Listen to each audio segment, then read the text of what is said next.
Imaginez une corde tendue à l'extrême, prête à céder sous la moindre pression. C'est exactement ce que le burn-out fait à votre vie. Vous maintenir dans un équilibre instable jusqu'à ce que tout s'effondre.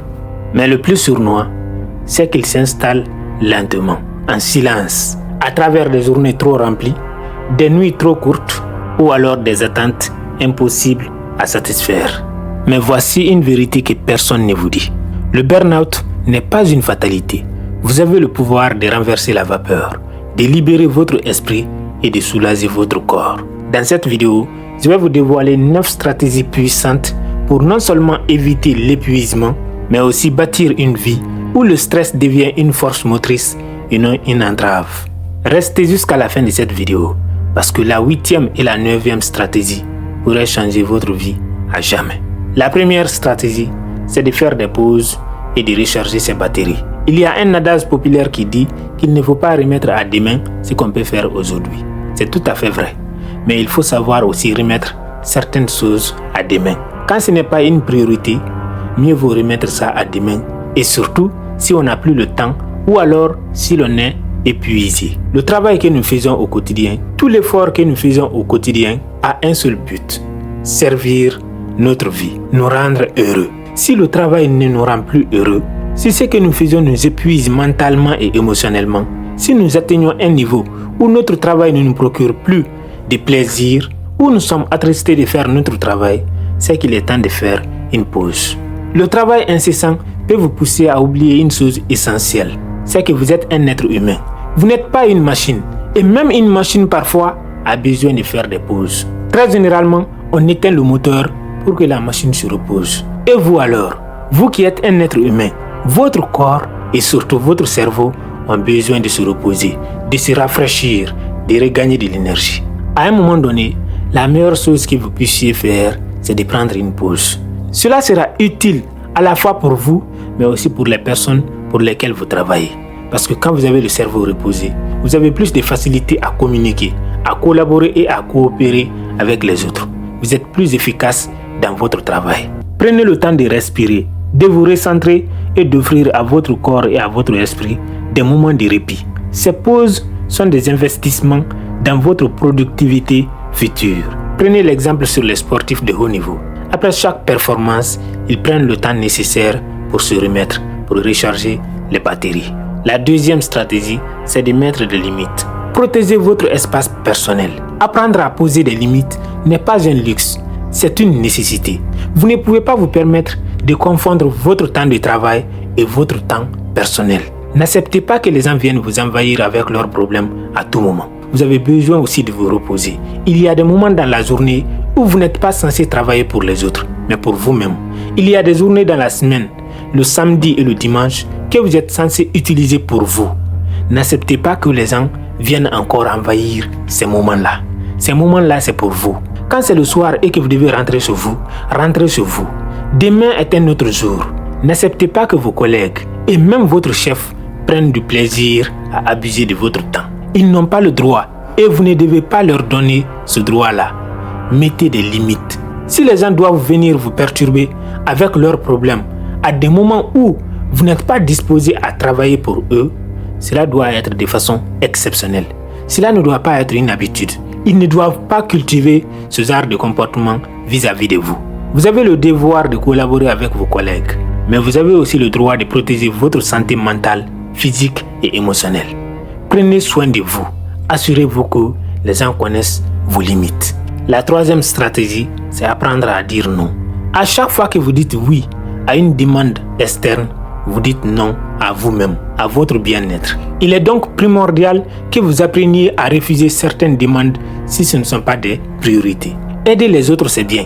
Rendre service, c'est bien. Nous sommes dans une société d'interdépendance.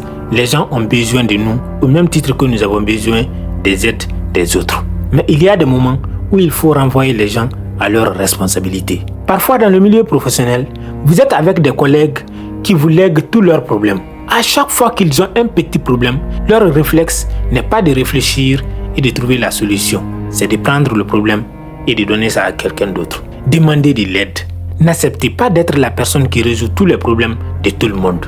poussez les gens à faire des efforts. Faites la différence entre faire le travail de quelqu'un à sa place et aider la personne à s'en sortir. Apprenez à dire aux gens de partir se débrouiller. Et cela ne concerne pas que le milieu professionnel. Parfois vos amis et même dans votre famille, il y a ce genre de choses. Quand vous habituez les gens à recevoir des solutions faciles à leurs problèmes à chaque fois, eh bien c'est vous qui allez toujours vous charger de résoudre leurs problèmes. Mettez-vous en retrait. Tant que votre intervention n'est pas nécessaire, eh bien n'intervenez pas. La quatrième technique, c'est de faire des exercices physiques quotidiennement. Je ne suis pas un habitué des salles de gym, mais à la maison, je m'assure de m'occuper, de faire quelques exercices physiques parfois et de faire des travaux physiques. Ne restez pas toujours les mains croisées, surtout dans le monde occidental où tout est fait par les machines. Mettez-vous au travail, faites bouger votre corps. Cela soulage vos muscles et surtout, ça permet d'aérer votre cerveau. Le burn-out, c'est une accumulation de stress. Les exercices physiques permettent justement d'évacuer le stress. Donc, faites du sport. Si vous n'avez pas d'argent pour vous inscrire dans les salles, eh bien, marchez. Profitez parfois de vos déplacements pour marcher de longues distances. Marchez beaucoup. Vous n'êtes même pas obligé de sortir de chez vous. Il suffit de mettre votre corps en mouvement. Faites du yoga ou alors d'autres exercices physiques qui vous permettent de soulager votre corps et de vous détendre.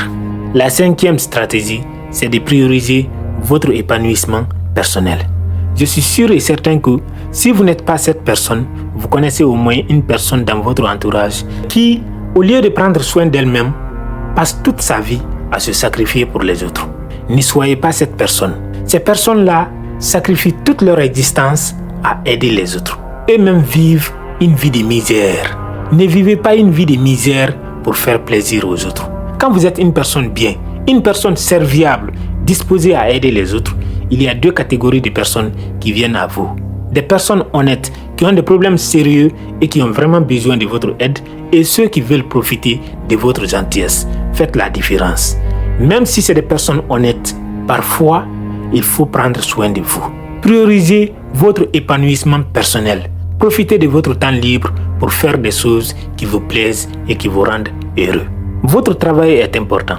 Vos amis, les membres de votre famille sont parfois des gens qui occupent une grande place dans votre cœur et dans votre vie. Mais votre bonheur et votre bien-être doivent toujours passer en premier. Parce que si vous n'êtes pas heureux, si vous n'êtes pas épanoui, comment vous pouvez rendre quelqu'un d'autre heureux? C'est impossible. Donc prenez d'abord soin de vous et ensuite prenez soin des autres.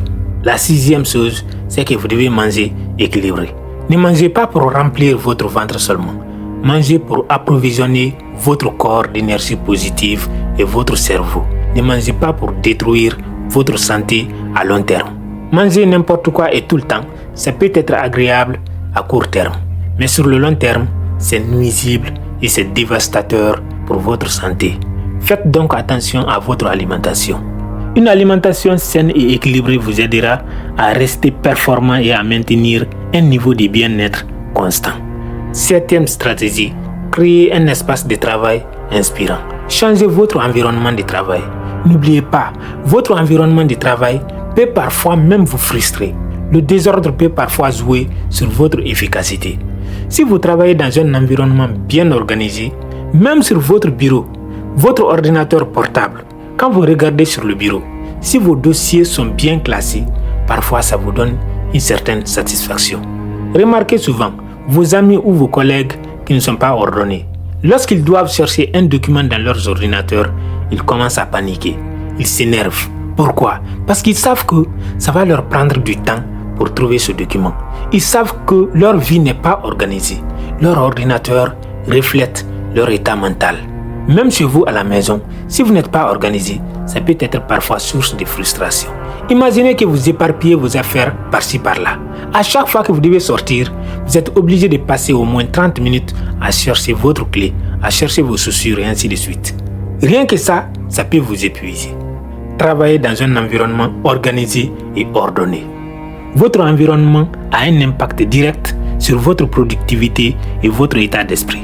Si vous vous sentez épuisé et bloqué, il est peut-être temps de revoir votre espace de travail. Un environnement propre, ordonné et inspirant vous permettra de vous sentir plus motivé et moins stressé.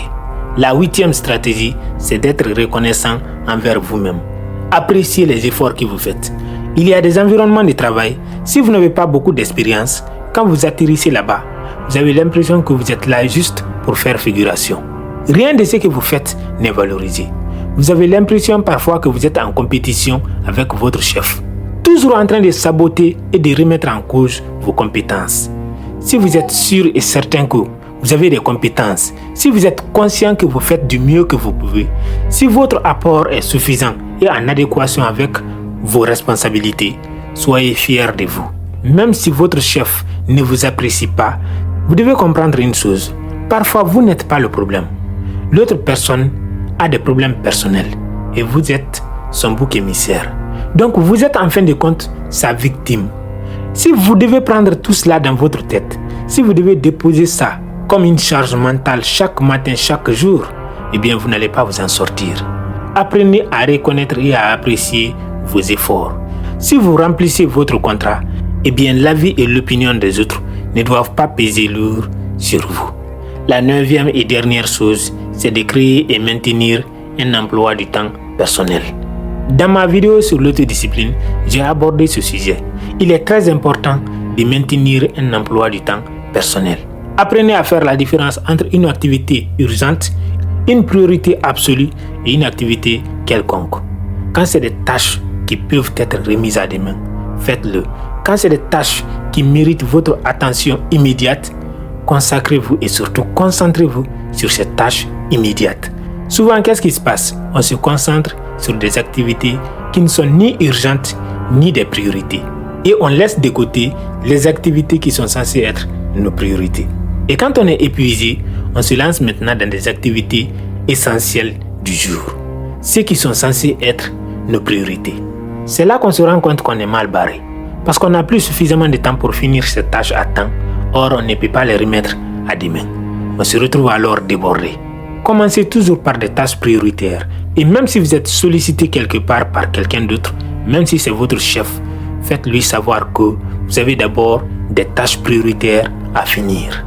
C'est de votre devoir de le faire. Et donc, vous avez tout à fait le droit de le faire savoir aux autres. Le burn-out n'est pas une fatalité. C'est une conséquence de soi malheureux et de négligence envers soi-même. En appliquant ces 9 techniques simples mais puissantes, vous pouvez préserver votre énergie, cultiver le bien-être et mener une vie épanouie. Vous avez le pouvoir de reprendre le contrôle et de faire en sorte que votre vie soit une source d'inspiration et non de stress. Agissez dès maintenant et commencez à prendre soin de vous parce qu'il n'y a personne d'autre qui viendra le faire à votre place. Si vous avez aimé cette vidéo, je suis sûr que vous allez aimer celle qui apparaît ici également. N'oubliez pas de laisser un commentaire pour encourager la chaîne. Likez la vidéo et partagez à vos amis.